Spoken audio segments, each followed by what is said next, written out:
Delhi police की special cell ने आतंकियों की एक बड़ी साजिश को नाकाम किया है। दरअसल सराय काले खान के पास जैश से जुड़े 2 आतंकियों को गिरफ्तार किया गया है।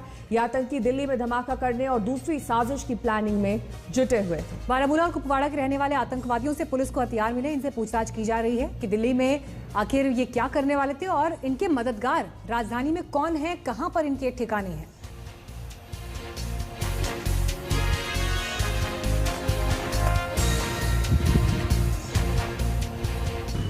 दिल्ली पुलिस स्पेशल सेल ने इन्हीं 2 जैश के आतंकियों को गिरफ्तार किया। आप देख पा रहे हैं जिसमें एक शख्स का नाम लतीफ है, दूसरे का नाम अशरफ है। दोनों को दिल्ली के सराय काले खां इलाके से गिरफ्तार किया गया है। दरअसल स्पेशल सेल को एक इनपुट मिला था जिसके आधार पर ये गिरफ्तारी हुई है, जिसमें दोनों ही ये जो शख्स है ये जम्मू कश्मीर के रहने वाले हैं, मैं आपको बता दूं। और फिलहाल स्पेशल सेल के दफ्तर में ये दोनों है और यहाँ से इनको अब ले जाया जा रहा है, जहाँ पर जो इंटेलिजेंस ब्यूरो की टीम है वो इनसे पूछताछ करेगी। इनके पास से ऑटोमेटिक वेपन्स वो भी रिकवर हुआ है, जिससे पता चल रहा है, जो सूत्र बता रहे हैं कि दिल्ली में ये किसी नामचीन शख्स को टारगेट किलिंग करने वाले थे। इसके अलावा दिल्ली में बड़ी आतंकी वारदात को अंजाम देने की फिराक में थे। फिलहाल जनकपुरी में स्पेशल सेल के इस दफ्तर में जो लतीफ है, जो कि जम्मू कश्मीर के बारामूला का रहने वाला है, अशरफ कुपवाड़ा का रहने वाला है, दोनों से पूछताछ चल रही है। पूछताछ में दोनों ने खुलासा किया है कि पहले कुपवाड़ा के रास्ते ये पाकिस्तान ऑक्युपाइड कश्मीर जाना चाहते थे, पीओके जाना चाहते थे, लेकिन आर्मी की भारी तैनाती की वजह से वो नाकाम रहे। उसके बाद वो दिल्ली दोनों आए हैं। यहाँ पर बड़ी वारदात को अंजाम देने के बाद नेपाल के रास्ते पीओके जाना चाहते थे, लेकिन एक बड़ी साजिश को स्पेशल सेल ने नाकाम किया है। फिलहाल दोनों से स्पेशल सेल के इस दफ्तर में पूछताछ की जा रही है।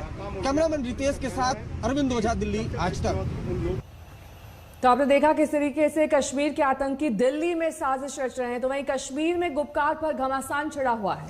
डिस्ट्रिक्ट डेवलपमेंट काउंसिल के चुनाव में महबूबा और फारूक अब्दुल्ला की पार्टी गुपकार अलायंस के बैनर तले चुनाव लड़ रहे हैं, तो बीजेपी गुपकार को गुप्तचर बताकर प्रहार कर रही है।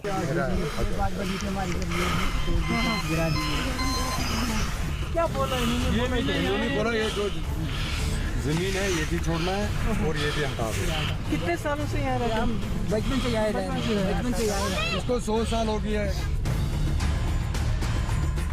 सियासी जमीन तलाशने के लिए महबूबा मुफ्ती जमीन पर उतरी। पहली बार महबूबा पहलगांव पहुंची। गुपकार विवाद के बाद वो पहली बार लोगों के बीच गई। इन्होंने बोला ये तस्वीर दक्षिण कश्मीर के पहलगांव की है, जहां वो उन गुजर बकरवाल का हालचाल लेने पहुंची जिन्हें जंगल की जमीन से हटाया जा रहा है। ये सर्दी में कहाँ जाएंगे? इनको कोई अल्लाह ताला का खौफ भी नहीं है। इनको कहाँ जाएंगे ये लोग, इस कुछ बच्चे लेके? तो मुझे समझ नहीं आता है कि ये लोग, ये जो गुजर बकरवाल कम्युनिटी है, ये बहुत ही वफादार लोग हैं, बहुत ही अमन पसंद लोग हैं। मुझे लगता है इनको जानबूझ के मरकजी सरकार धकेल रही है कि ये इन्होंने आज तक किसी भी तशद्दुद में इन्होंने कभी भी पार्टिसिपेट नहीं किया। They have never opted for violence. इन्होंने हमेशा अमन को पकड़ा है। They have always opted for piece.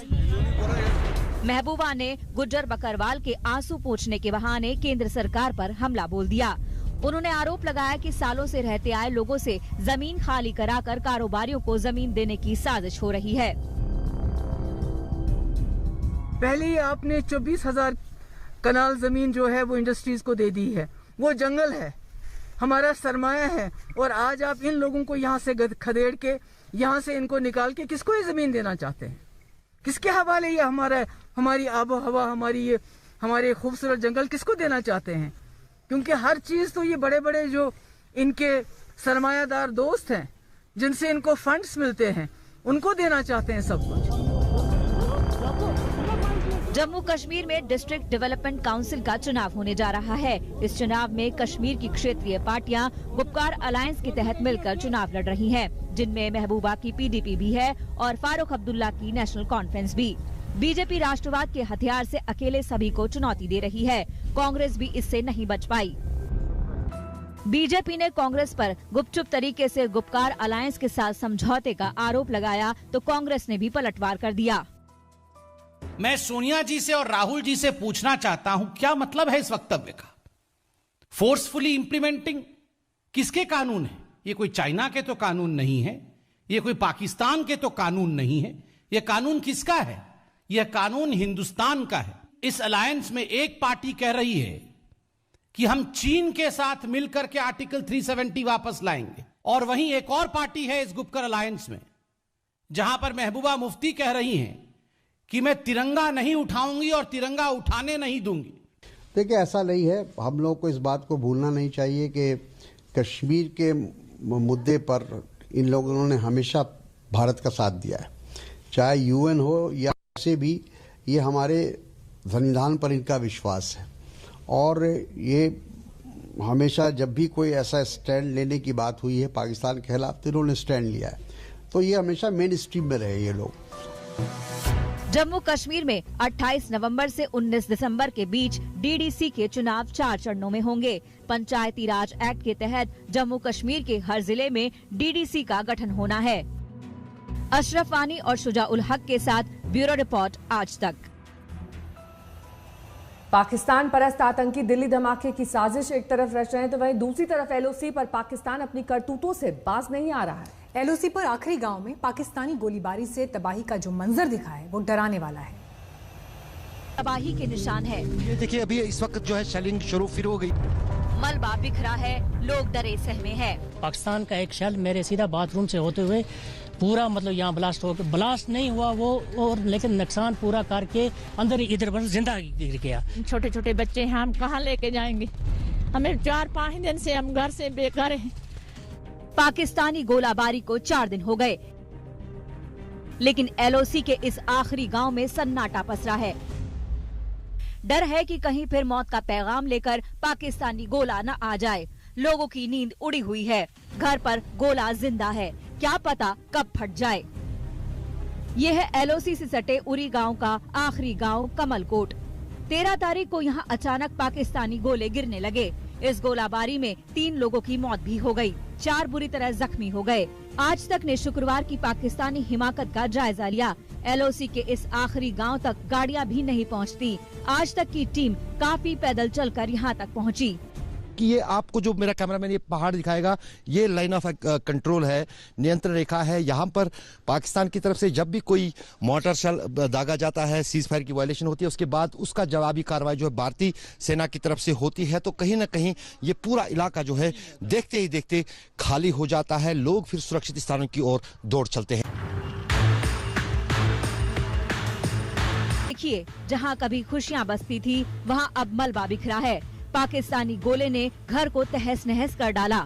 शुक्रवार को कमलकोट के इस गांव में अंधाधुंध गोलीबारी हुई सीमा पार से पाकिस्तान से, और इस गांव के 3 लोगों की जान गई, जबकि एक बच्चा जो है उसकी दोनों टांगे जो है उस बमबारी के बीच तबाह हुई हैं। जो ही किचन में हम घुसे तो पाकिस्तान का एक शेल मेरे सीधा बाथरूम से होते हुए पूरा मतलब यहाँ ब्लास्ट हो गया। ब्लास्ट नहीं हुआ वो, और लेकिन नुकसान पूरा करके अंदर इधर पर जिंदा गिर गया, फंस गया, और पूरा अंधेरा ही अंधेरा पूरा इस मकान में छा गया। और उसी अंधेरे में मैंने अपनी और अपने बच्चों की, बीवी की जान बचाकर मतलब बाहर निकले। इस मुश्किल घड़ी में सेना के जवान गांव वालों के लिए देवदूत बने हुए हैं। वो गांव में बिखरे जिंदा पाकिस्तानी गोलों को ढूंढ ढूंढ कर निष्क्रिय कर रहे हैं। गांव वालों के टूटे हुए घरों को भी दुरुस्त कर रहे हैं। पाकिस्तान का एक गोला आया, सीधा वो पाया जाकर लगा, वो देखें आप, वो वहाँ लगाए आप इसको, तो वो लगे हैं वो डिस्पोजल करने के लिए। वो डिस्पोजल कर रहे हैं। कैमरे में आप दिखा सकते हैं जहाँ पर वो आर्मी के लोग जो हैं जो। कमलकोट अब भी दहशत में है। लोगों को समझ नहीं आ रहा क्या करें क्या ना करें। कुछ तो गांव छोड़ने का मन तक बना चुके हैं, कुछ बंकर बनाने की मांग कर रहे हैं। हमें कुछ नहीं देता है, हम नीचे माले में रहते हैं, कोई उधर माला, इसमें कोई नहीं आता है। आजकल तो स्कूल बंद है, कल भी ये खाली रखा, हम घरों में उधर मरते रहे। ये स्कूल के साथ में गिरे हैं, यहाँ कोई सेफ्टी नहीं है सर। वहाँ से भी जब छलांग होती है पूरी बस्ती में गिरती है सर। हमारे भाई 2 बेचारे उधर स्टोर पे थे सर, अचानक गोला लगा उधर ही।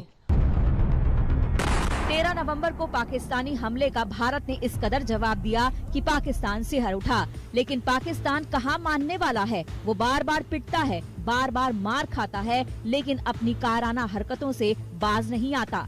बीती रात पाकिस्तान ने फिर से सीज फायर तोड़ा। तंगधार सेक्टर में फिर रिहायशी इलाकों में गोलाबारी की। कमलकोट गांव LOC से अशरफ वानी के साथ ब्यूरो रिपोर्ट आज तक। फिलहाल यहाँ रुकना होगा एक छोटे से ब्रेक के लिए। फौरन होंगे हाजिर कुछ और खबरों के साथ। देखते रहिए आज तक। नमस्कार, मैं हूं अंजना ओम कश्यप। हमें उम्मीद है ये वीडियो आपको पसंद आया होगा। लेटेस्ट खबरों के लिए यूं ही देखते रहिए आज तक और इस वीडियो के पसंद आने पर लाइक, शेयर एंड सब्सक्राइब करना ना भूलें।